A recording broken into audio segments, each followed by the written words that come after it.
Audrey? Audrey, what? Throughout the season.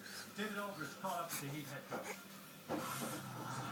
Thanks very much, Coach. LeBron's had 6 free throw attempts the first 2 games. I know that's not Audrey. but we expect more free throw attempts from him as the series goes on. Well, we'll be more aggressive. The key for us coming into tonight's game is to play more What? of our identity. And we're Do it again. those things have been Audrey, consistent what? for us.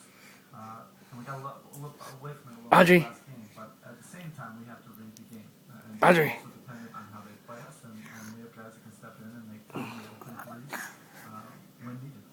In the first game, your reserve